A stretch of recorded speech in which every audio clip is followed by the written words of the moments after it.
أعوذ بالله من الشيطان الرجيم. بسم الله الرحمن الرحيم. وإذ تأذن ربكم لئن شكرتم لأزيدنكم ولئن كفرتم إن عذابي لشديد. وقال موسى إن تكفروا أنتم ومن في الأرض جميعا فإن الله لغني حميد. گزشتہ آیات کے اندر حضرت موسیٰ علیہ السلام کا تذکرہ تھا. حضرت موسیٰ علیہ السلام کا نام فرعون کی بیٹی نے موشا رکھا تھا، اس زمانے کی عبرانی زبان کے مطابق، جو بعد میں موسیٰ ہو گیا. کہ اللہ تعالیٰ نے کس طریقے سے بنی اسرائیل کو نجات دی. چنانچہ آخر میں فرمایا تھا وَفِي ذَلِكُمْ بَلَاءٌ مِّن رَبِّكُمْ، تمہارے رب کی طرف سے اس کے اندر آزمائش ہے، عظیم، بڑی آزمائش. وَإِذْ تَأَذَّنَ رَبُّكُمْ، اور جب تمہارے رب نے اعلان کیا لَئِن شَكَرْتُمْ، کہ اگر تم نے شکر کیا، لَأَزِيدَنَّكُمْ، تو میں ضرور بضرور زیادہ کر دوں گا. وَلَئِن كَفَرْتُمْ، لیکن اگر تم نے ناشکری کری تو یاد رکھنا ان عذابی لشدید، بلا شبہ میرا عذاب سخت ہے. قرآن کے جملے کی آیت سے صاف پتہ لگ رہی ہے اللہ کی رحمت کی داستان بھی، کہ اللہ کی رحمت کی داستان یہ ہے کہ شکر گزاری کرنے والے کے لیے اللہ نے کیا کہا کہ میں ضرور و ضرور تمہاری نعمت میں اضافہ کر دوں گا. تو ہونا تو یہ چاہیے تھا ناشکری کرنے والے کے بارے میں کہتے ہیں کہ پھر میں ضرور بضرور اس کو عذاب میں مبتلا کر دوں گا، لیکن یہ نہیں کہا. خالی خبر دی کہ اگر ناشکری کری تو یاد رکھنا میرا عذاب سخت ہے. یہ ضروری نہیں ہے کہ ہر ناشکرے کو اللہ کا عذاب ملے، لیکن خبر ضرور دی اللہ نے کہ عذاب میرا ہے بڑا سخت. اگر گرفت میں آ گئے تو پھر چھوٹو گے نہیں. اور شکر گزاری کرنے کا وعدہ کیا کس نے؟ اللہ نے. کہاں؟ قرآن. کس کی زبان سے کہلوایا؟ نبوت کی زبان سے، کہ اگر تمہاری زندگی میں شکر اور شکر گزاریاں رہیں تو تمہاری نعمتوں کے اندر اضافہ ہو. نعمت کے اندر اضافے کے کچھ طریقے ہیں. عموماً لوگ کہتے ہیں یار شکر گزاری کر تو رہے تو زیادتی کیسے ہو رہی ہے، ہم کو تو زیادتی نہیں دکھ رہی. تو زیادتی کے کچھ طریقے ہوتے ہیں. ہم زیادتی کا وہ طریقہ سمجھتے ہیں جو ہمیں دکھتا ہے، حالانکہ ایمان اس بات کا نام ہے جو نہیں دکھتا وہ بھی ماننا پڑتا ہے. ہم زیادتی کا طریقہ یہ سمجھ رہے ہیں کہ رات کو ہم سوئیں ہمارے پاس 1 روپیہ ہو، صبح اٹھیں تو وہ 1 روپیہ 2 روپیہ بن گیا. یہ زیادتی کی ایک صورت تو ہو سکتی ہے، لیکن زیادتی یہی ہوتی ہے، یہ غلط بات ہے. تو زیادتی نعمت کے اندر کیسے ہوگی اس کے چند طریقے ہیں. نمبر 1، کوانٹٹی کے اندر. ایک شخص سے اللہ تعالیٰ نے اس کو ہر قسم کی نعمت اور وسائل سے نوازا ہوا ہے، وہ اللہ کا شکر گزار بندہ بنتا ہے. جب اللہ کا شکر گزار بندہ بنتا ہے تو اللہ تعالیٰ اس کو ان نعمتوں کو دگنا کر دیتے، کوانٹٹی بڑھا دیتے. کتنے ہی لوگ ہیں جن کو دیکھتے تھے کہ کہاں تھے اور کہاں چلے گئے، نعمتوں میں کیسا اضافہ ہو گیا شکر گزاری کی وجہ سے. دوسرا طریقہ یہ ہے کہ کوانٹٹی میں اضافہ نہیں ہوتا، مقدار کے اندر اضافہ نہیں ہوتا، بلکہ اضافہ ہوتا ہے کیفیت کے اندر، جسے کمیت بھی کہتے ہیں. کوالٹی کے اندر اضافہ ہو جاتا ہے. جب کوالٹی کے اندر اضافہ ہوتا ہے تو وہ بھی ایک طریقے کی شکر گزاری کے اندر زیادتی ہوئی کہ ایک نعمت ایک بندہ ایک طریقے سے حاصل کر رہا ہے، جبکہ وہی بندہ اس ایک نعمت کو درجنوں طریقوں سے استعمال کر رہا ہے. اللہ نے کیفیت بڑھا دی. پہلے گھروں کے اندر ایک گاڑی ہوتی تھی اور گھر کا سربراہ سے لے کر گھر کی اولاد تک اس ایک گاڑی کے اندر گزارا کرتے تھے، سروائیو کرتے تھے. بڑے حضرات ہمارے پہچانتے ہیں، جانتے ہیں، ان کے گھر کی اپنی داستان بھی یہی ہوگی. اور اب کیا ہے، اب ایک گھر کے اندر 3 گاڑیاں موجود ہیں، لیکن زبان پر اب بھی کیا ہے کہ ملا ہی کیا. 3 کی چھت کے اوپر ہوتی تھی. ہمارے بزرگ سائیکلوں پر آنا جانا کیا کرتے تھے. اور آج کہاں سے کہاں چلے گئے، اور ناشکری کرنے والے وہیں کے وہیں رہ گئے۔ تو اللہ تعالیٰ کبھی کبھار کوالٹی کے اندر اضافہ کر دیتے۔ ایک بندہ ہے وہ رات کو سوتا ہے پنکھے کے نیچے، ایک بندہ رات کو پنکھے کے نیچے سوتا ہے اور جیسے ہی اپنا سر تکیے کے اوپر رکھتا ہے نیند کی آغوش میں چلا جاتا ہے۔ دوسرا بندہ چل کمرے کے اندر 16 ڈگری کے اوپر اے سی چلا کر سوتا ہے لیکن 1.5 گھنٹے بعد بھی جاگ ہی رہا ہوتا ہے، اس کو نیند کی نعمت سے اللہ نے محروم کر دیا۔ اب بتائیے زندگی اس کی اے سی والے کی اچھی یا اس مزدور کی اچھی؟ یہ ہے اللہ نے نعمت دی ہے لیکن نعمت کے استعمال کا ایسا فرق دکھ رہا ہے کہ آپ کی نعمت کی کوالٹی بڑھ رہی ہے۔ دو باتیں۔ نمبر 3، اللہ تعالی نعمت کے اندر راحت اور سکون دے دیتے ہیں۔ ایک نعمت 2 بندے استعمال کر رہے ہیں ایک جیسی، لیکن وہی نعمت اس ایک کے لیے آزمائش بن رہی ہے، وہی نعمت اس دوسرے بندے کے لیے راحت بن رہی ہے۔ ایک نعمت گھر کے اندر شادی ہوئی، ماں باپ نے لاکھوں روپیہ خرچ کیا، بچے کی شادی کر دی۔ ہوا کیا، 2.5 سال کے بعد مفتی صاحب کے پاس بیٹھے، علیحدگی کروا دو ہماری بنتی نہیں۔ لاکھوں روپیہ خرچہ کیا اور 2.5 سال کے بعد میرے پاس آئے اور کہہ رہے علیحدگی کروا دو، ہماری اب نہیں بن رہی۔ ہم نے ساری ہم نے کہا یہ بھی کر لو، بولے یہ بھی کر لیا، یہ کر لو، یہ بھی کر لو۔ اور ایک بندہ ہے جس نے اس نعمت کا استعمال کے اندر لاکھوں روپیہ خرچ نہیں کیا، نہ کوئی جہیز کی بہت زیادہ روایات باقی رکھی، لیکن 20 سال سے اس رشتہ ازدواج کا بندھن ایسا مضبوط ہے کہ ٹوٹنے کا نام نہیں لے رہا۔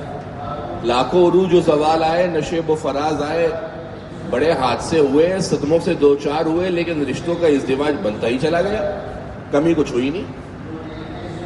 تو بعض اوقات اللہ تعالیٰ نعمتوں کے اندر ایسی راحت اور سکون کا جام بھر دیتے ہیں کہ آدمی اس نعمت کو حاصل کرتا ہے اور لذت ملتی ہے، آدمی نعمت کو حاصل کرتا ہے اور لطف ملتا ہے کہ یار کیسا مزہ آ رہا ہے مجھے۔ 2 بندے کاروبار کر رہے ہیں، ایک کاروبار کرنے کے بعد گھر جاتا ہے، بولتا ہے بڑا تھک گیا، بڑا تھک گیا، اور ایک بندہ کاروبار کر کے گھر جاتا ہے دل خوش، کہتا ہے دل خوش۔ 2 بندے ایک جیسا کاروبار ایک جتنا وقت کے اندر کر رہے ہیں، لیکن ایک کو اللہ اس کاروبار کے اندر نعمت اور سکون کے ایسے گل کھلا رہا ہے کہ وہ بندہ اس کا اپنا پروفیشن بن گیا کہ بھائی یہ میرا اپنا کام ہے، اور دوسرا بندہ اپنے اسی کاروبار اور اسی ملازمت سے چھڑکا رہا ہے۔ نعمت کے اندر راحت اور سکون نہیں ہے۔ معلوم ہوا کہ یہ بھی پتہ لگا کہ اسباب اور وسائل کے اندر جتنے آپ راحت اور سکون کے نقشے بھر دیں نہیں ملے گی سکون جب تک شکر گزاری کی نعمت نہیں ہے۔ آپ اپنے اسباب اور وسائل کو جتنا اوپر لے جائیں، کتنے ہی لوگ ہیں کہ جن کو اللہ نے ہر قسم کے اسباب مہیا کر رکھے، رات کو سوتے ہوئے بھی اگر گھنٹی بجا دیں تو ان کے پاس ایک بندہ کھڑا ہو جاتا ہے کہ جی کیا کام ہے، لیکن ان کی زندگی اتنے غم اور اتنے کرب کے اندر گزر رہی ہے کہ ہمیں پتہ نہیں۔ ہم سمجھ رہے ہیں وہ تو بڑے سیٹھ صاحب، کیا پتا کہ ان کی زندگی کس غم اور کرب میں گزر رہی ہے۔ معلوم ہوا کہ اسباب کے اندر اگرچہ نقشہ موجود ہے کہ یہ راحت ہے لیکن نہیں مل رہی۔ چوتھی بات، برکت، کثرت نہیں، برکت۔ کثرت اور برکت میں فرق ہے۔ آپ نے آج تک کبھی سنا ہے کہ بقرعید کے اندر بکریاں کم پڑ گئی ہوں اور ذبح کرنے والے جانور کم ہوں؟ حالانکہ کتنی بکریاں ذبح ہوتی ہیں اور خنزیر کتنے کم ذبح ہوتے ہیں دنیا میں، لیکن اب بھی ناپید ہے، مخصوص ممالک کا سفر کرنا پڑتا ہے تو ہی خنزیر وہاں کے جنگل میں ملے گا۔ یہ ہے برکت۔ جتنی خرچ ہو رہی ہے، جتنی سپلائی بڑھ رہی ہے، اتنی ڈیمانڈ بڑھ رہی ہے۔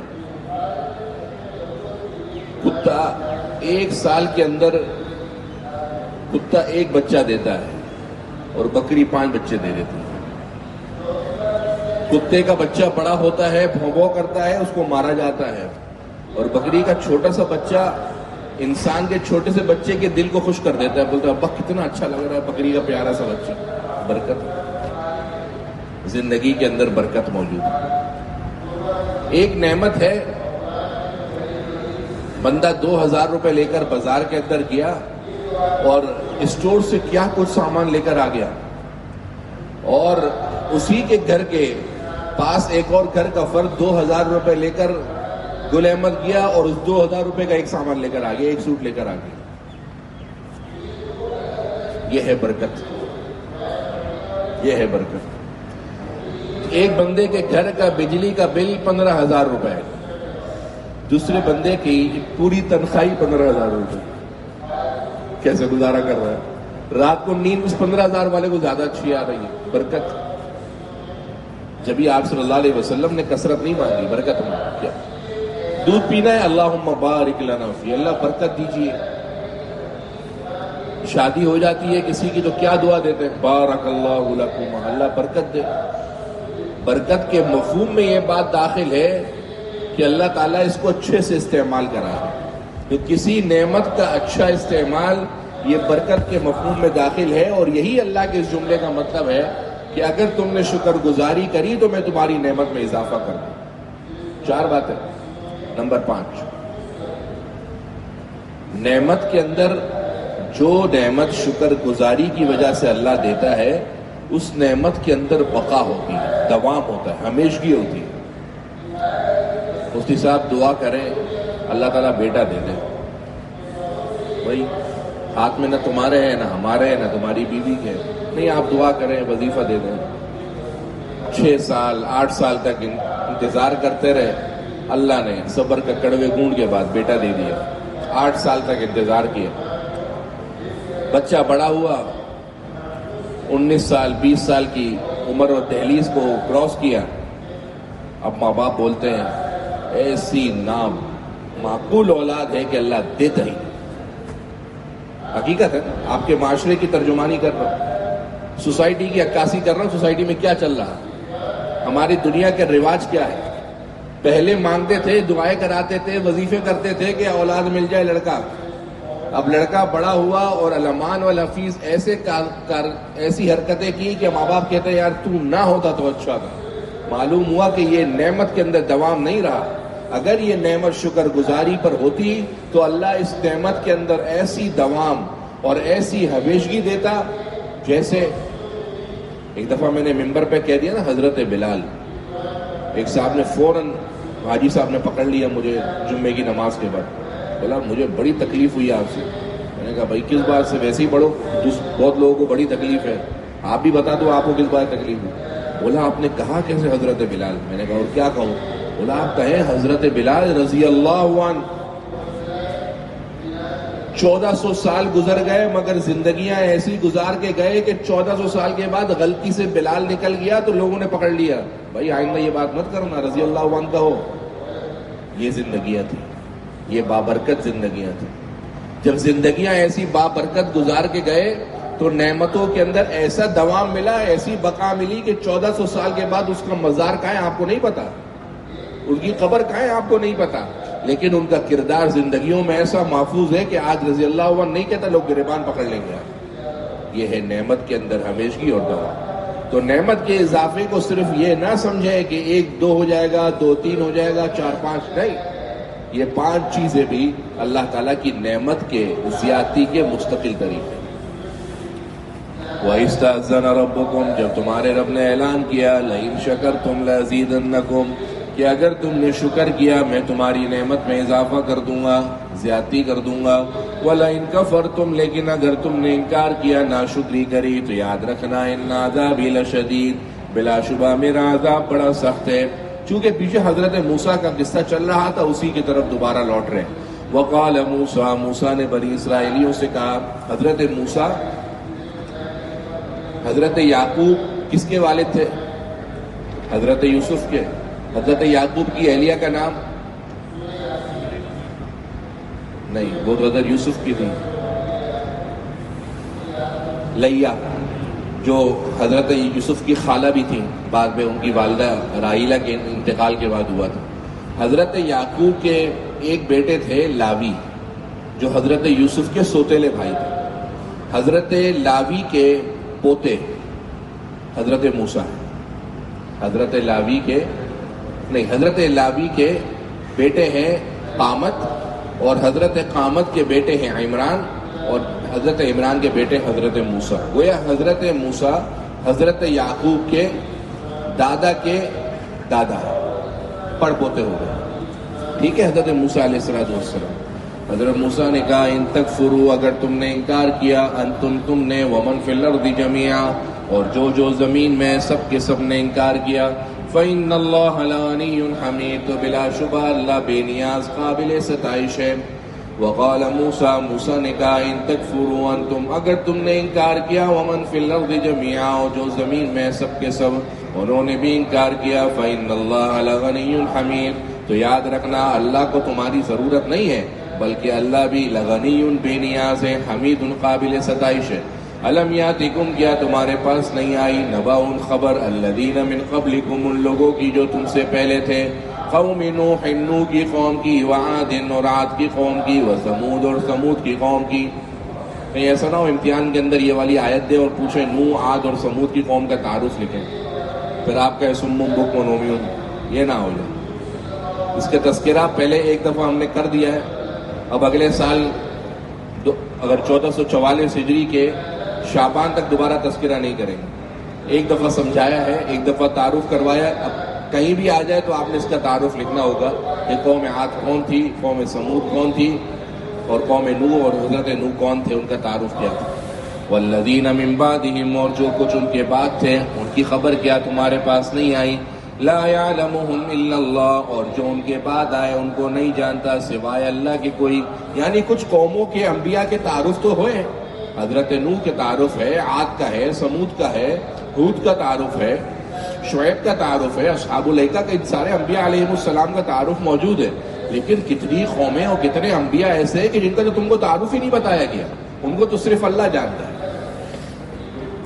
الم یاتکم، کیا تمہارے پاس نہیں آئی، نبا خبر، الذین من قبلکم، ان لوگوں کی جو تم سے پہلے تھے، قوم نوح وعاد و ثمود، نوح کی قوم کی اور عاد کی اور ثمود کی، والذین من بعدہم، اور جو ان کے بعد تھے، لا یعلمہم الا اللہ، جن کو نہیں جانتا سوائے اللہ کے.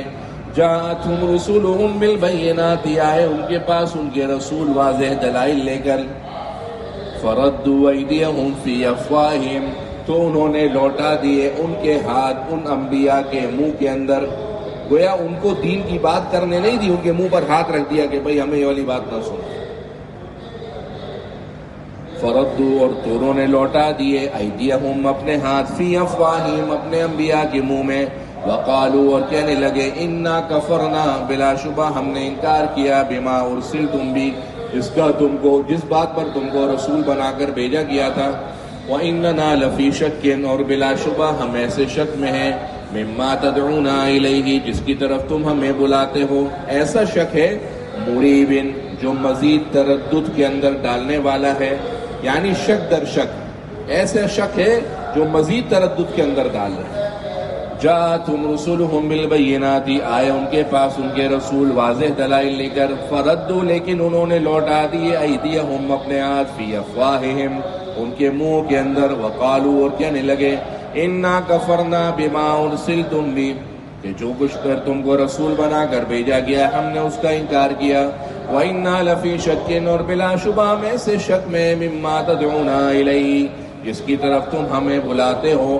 ایسا شک مریب، جو مزید تردد میں، مزید شک میں، مزید خلجان میں ڈالنے والا ہے.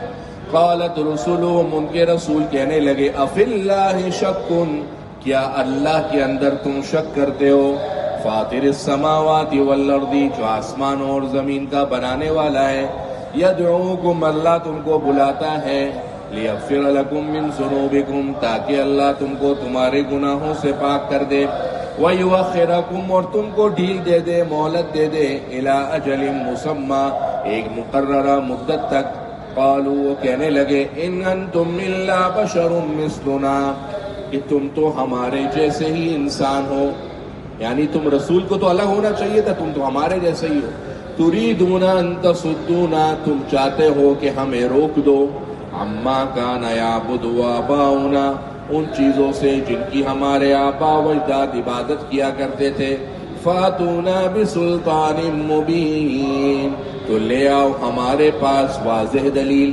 اتنے دلائل اور معجزات لے کر آئے، لیکن اعتراضات بڑھتے چلے گئے، مانگ بڑھتی چلی گئی، طلب بڑھتی چلی گئی کہ نہیں یہ معجزہ نہیں، جو ہم کہہ رہے ہیں وہ لے کر آؤ۔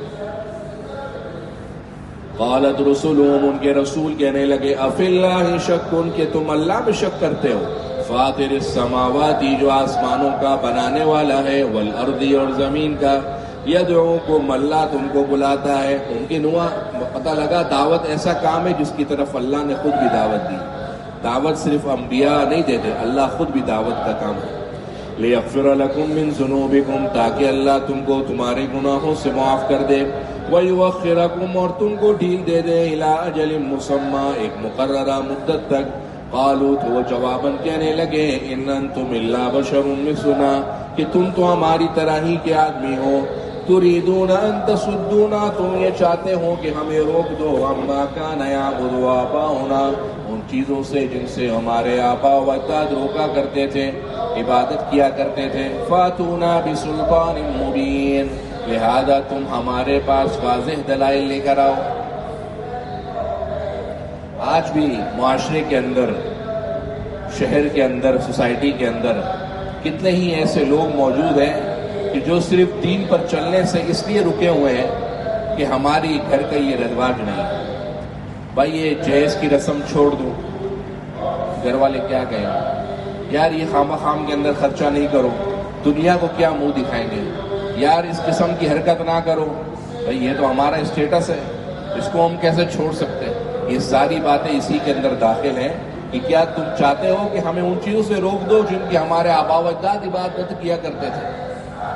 قالت لهم رسلهم، ان کے رسولوں نے ان کو جواب دیا، کہا، ان نحن الا بشر مثلکم، کہ ہم تو واقعتاً تمہاری طرح ہی کے آدمی ہیں، ولکن اللہ یمن، لیکن اللہ احسان کرتا ہے، علی من یشاء، جس کو چاہتا ہے، من عبادی، اپنے بندوں میں سے۔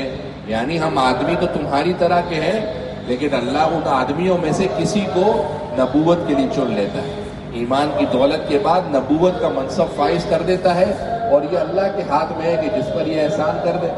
بادشاہ سے کوئی پوچھنے والا نہیں کہ آپ نے یہ کام کیوں کیا۔ وما كان لنا، اور ہماری کیا مجال، ان ناتیکم بسلطان، ان کے ہم لے آئے تمہارے پاس کوئی دلیل، الا باذن اللہ، مگر اللہ کے حکم سے۔ انہوں نے کہا تھا نا ہمیں یہ دلیل نہیں چاہیے، آپ ہمارے پاس کوئی اور دلیل لے کر آؤ، تو نبی ان سے کہا کرتے تھے کہ ہماری کوئی مجال نہیں کہ ہم کوئی دلیل اللہ کے حکم کے بغیر لے آئیں۔ وعلی اللہ فلیتوکل المؤمنون، اور اللہ ہی پر ایمان والے بھروسہ کرتے ہیں۔ وما لنا الا نتوکل علی اللہ، اور ہماری کیا مجال کہ ہم اللہ پر بھروسہ نہ کریں۔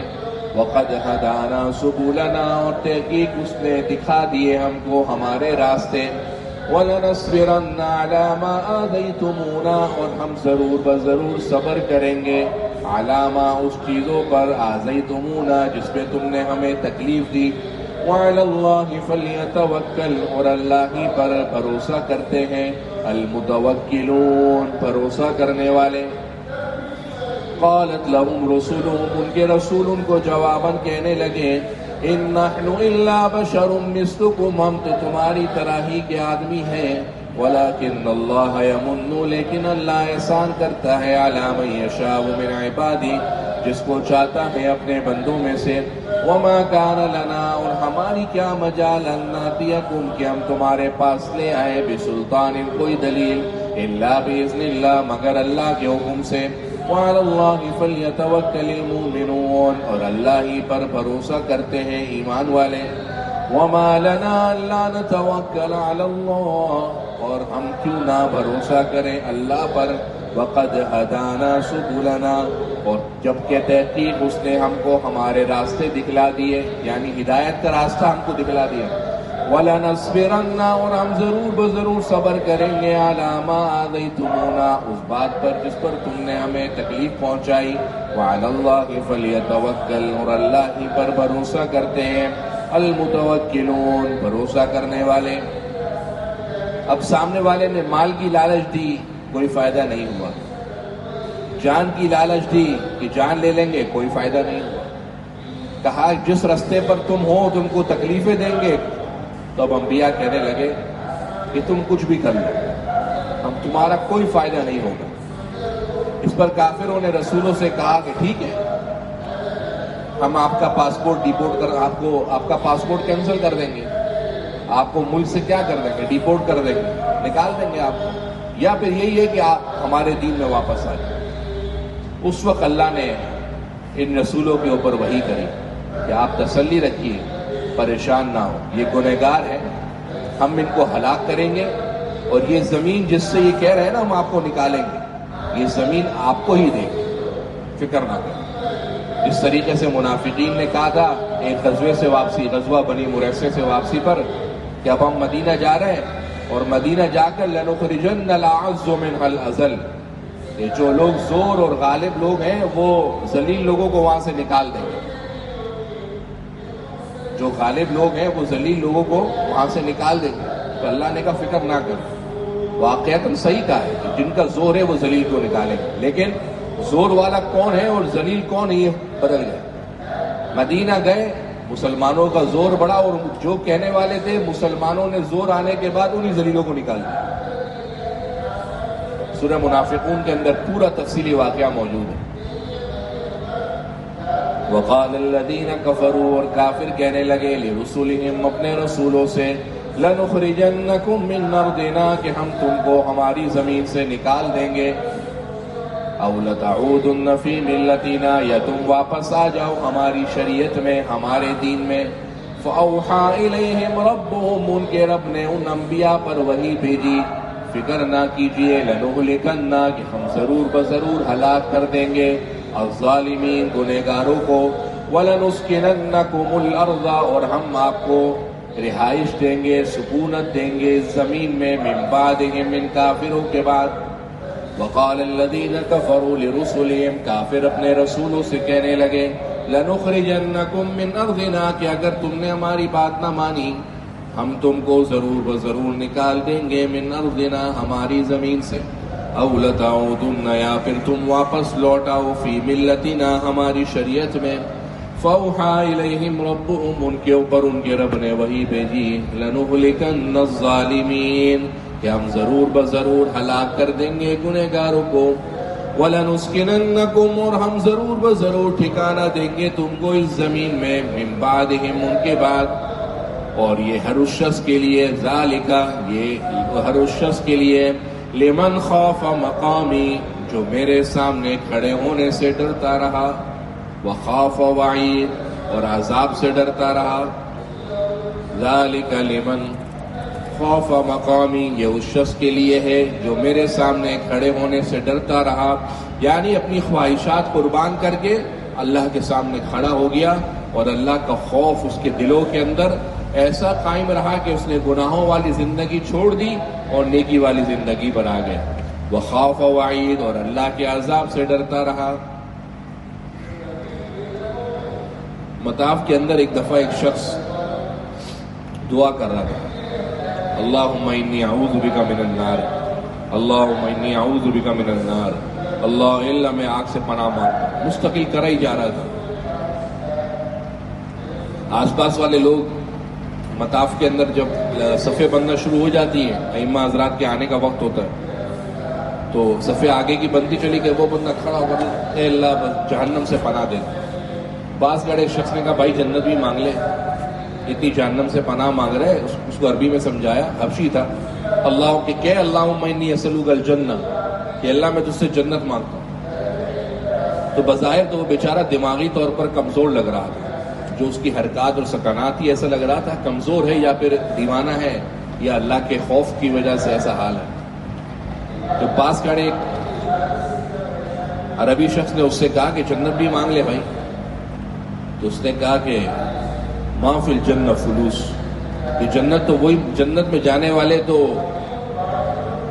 جنت کے اندر تو بس پیسہ ہے۔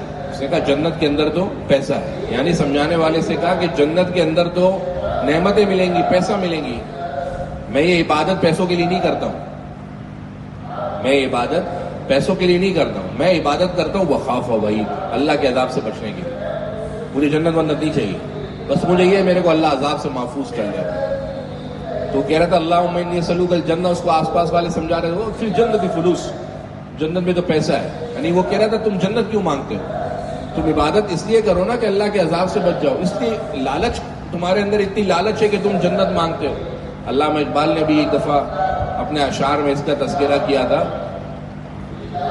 تم یہ جنت مبارک رہے تم زاہدوں کو، یہ جنت مبارک رہے تم زاہدوں کو، ہمیں تو بس رب کا دیدار چاہیے۔ یہ جنت بندت ہمیں نہیں چاہیے، جنت زاہدوں کو ملے، عبادت گزاروں کو ملے، ہمیں تو اللہ کا دیدار چاہیے، ہم تو اس کے لیے عبادت کر رہے ہیں۔ ہماری عبادت ہے ہی اس کے لیے کہ ہمیں اللہ دکھ جائے اور اللہ کے عذاب سے بچ جائے۔ جنت تو حرص ہے، لالچ ہے۔ یہ بعض اوقات انسان جب اللہ کے بہت قریب ہو جاتا ہے تو اللہ کا خوف اس کے دل کے اندر ایسا راسخ ہو جاتا ہے کہ اس کی عبادت جنت کے حصول کے بجائے اللہ کے دیدار کے لیے ہو جاتی ہے۔ وخاف وعید، اور اللہ کے عذاب سے ڈرتا رہا۔ واستفتحوا، لیکن وہ فیصلہ مانگنے لگے، وہ کافر فیصلے کو طلب کرنے لگے، یعنی وہ کہنے لگے کہ بھائی ہم نہیں مانیں گے تو عذاب آئے گا نا، بولو عذاب آ جائے۔ واستفتحوا، اور وہ کافر فیصلے کو مانگنے لگے۔ وخاب، پھر نقصان ہوا، نامراد ہوا۔ کل جبار، ہر سرکش شخص، جبار ہر سرکش شخص، عنید نافرمان، ضدی۔ لفظ جبار کی نسبت جب اللہ کی طرف ہو تو اس کا ترجمہ ہوگا زور والا، جبر والا، جبروت والا، اور اسی جبار کی نسبت جب بندے کی طرف ہو تو اس کا ترجمہ ہوتا ہے سرکش۔ وخافا، اور نقصان اٹھایا، وخابا، اور نامراد ہوا، نقصان اٹھایا۔ کل جبار، ہر سرکش شخص نے، عنید، جو ضدی ہے، من ورائہ جہنم، اس کے سامنے جہنم ہے۔ عربی زبان کے کچھ الفاظ اپنے متضاد معنی کے لیے بھی استعمال ہوتے ہیں۔ مثال کے طور پر ورا، ورا کا لفظ عربی زبان میں استعمال ہوتا ہے پیچھے کے لیے، آگے کے لیے امام، ورا، یمین، یسار، یہ عربی زبان میں ہوتا ہے۔ لیکن بعض اوقات قرآن میں الفاظ متضاد معنی میں بھی استعمال ہوتے ہیں، تو پیچھے کو بولتے ہیں کیا؟ ورا، لیکن قرآن میں یہاں پر ہے من ورائہ جہنم، یہاں ترجمہ پیچھے کا نہیں ہے، یہاں ترجمہ کریں گے اس کے سامنے جہنم، من ورائہ جہنم، ان کا سامنا کس سے ہوگا؟ جہنم سے۔ وَيُسْقَىٰ، اور ان کو پلایا جائے گا، مِن مَاءٍ صَدِيدٍ، خون کا، پیپ کا پانی، اور جہنم میں ان کو پلایا جائے گا صدید، پیپ کا پانی، یتجرعہ، جسے وہ گھونٹ گھونٹ کر کے پیئیں گے۔ انسان کو پینا اور مشروب اچھا ملا ہوا ہوتا ہے تو وہ کتنا گھٹاگھٹ پی جاتا ہے۔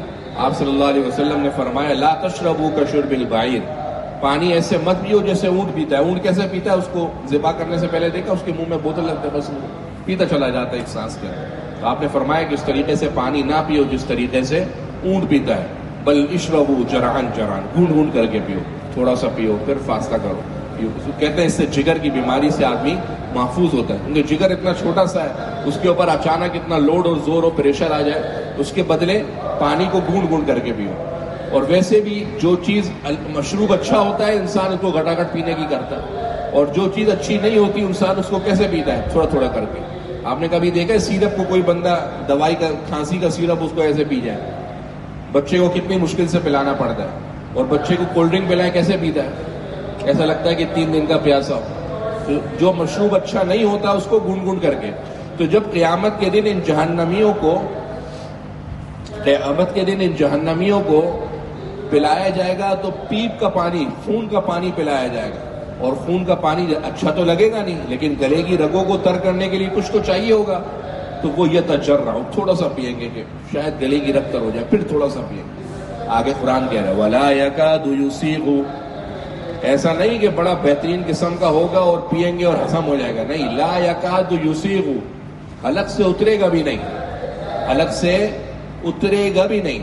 وَيَأْتِيهِ الْمَوْتُ مِنْ كُلِّ مَكَانٍ، ہر طرف سے ان کے پاس موت آئے گی، یعنی ہر طرف سے موت کے نقشے دکھیں گے، ادھر سے موت، ادھر سے جانور، ادھر سے بچھو، پیچھے سے آگ، نیچے سے آگ کے جوتے، اوپر سے دماغ کے اندر کھولتا ہوا گرم پانی جو آنتوں کو جلا دے، اور ایسا پانی بھڑک رہا ہو جیسے ہنڈیا کے اندر پانی بھڑکتا ہے، اور اوپر سے فرشتوں کی مار، اور اوپر سے آس پاس کے تذکرے جہنم کے، ایک مر رہا، ایک دوبارہ زندہ ہو رہا، یہ سب کچھ دکھ رہا ہے۔ ہر طرف سے یاتیہ الموت من کل مکان، ہر طرف سے موت آئے گی۔ وما ہوا بمیت، لیکن وہ مرے گا نہیں، موت کا جب سب کچھ دیکھے گا لیکن مرے گا پھر بھی نہیں، کیونکہ مرنا اور زندہ رہنا یہ تو سب زندگی کے ساتھ خاص ہے، اس دورانی اور دنیا کے اندر ہے. وہاں پر تو بس جو جیا سو جیا. اب وہ الگ بات ہے کہ اچھا جیا یا برا جیا. جنت ملی تو ہمیشہ کے لیے مل گئی، اور جہنم ملی تو ہمیشہ کے لیے مل گئی، پھر خالدین فیہا ابدا، جس میں وہ ہمیشہ ہمیشہ رہیں گے. وَيَأْتِيهِ الْمَوْتُ، اور ان کے پاس موت آئے گی، مِنْ كُلِّ مَكَانٍ، ہر طرف سے، وَمَا هُوَ بِمَيِّتٍ، لیکن وہ مرنے والے نہیں ہوں گے. اچھا پھر کیا ہوگا؟ عذاب ختم ہو جائے گا؟ نہیں. وَمِنْ وَرَائِهِ عَذَابٌ غَلِيظٌ، اس کے بعد ان کا سامنا ہوگا ایک اور سخت عذاب سے. یعنی یہاں پر عذاب کا سلسلہ ختم نہیں ہوگا، بلکہ اس کے بعد اور سخت عذاب آئے گا. من ورائه جہنم، ان کے سامنا ہوگا جہنم سے، ویسقا، اور ان کو پلایا جائے گا، من ماء صدید، وہ پانی جو خون اور پیپ کی ملاوٹ سے بنا ہوا ہوگا، یتجرعوا، جس کو وہ گونڈ گونڈ کر کے پیئیں گے، لا یکاد یسیغوا، ان کے گلے سے اترے گا نہیں. وَيَأْتِيهِ الْمَوْتُ مِنْ كُلِّ مَكَانٍ، موت ان کے پاس ہر طرف سے آئے گی، وَمَا هُوَ بِمَيِّتٍ، لیکن وہ مریں گے نہیں. وَمِنْ وَرَائِهِ، اور ان کا سامنا ہوگا عذاب غلیظ، سخت عذاب سے.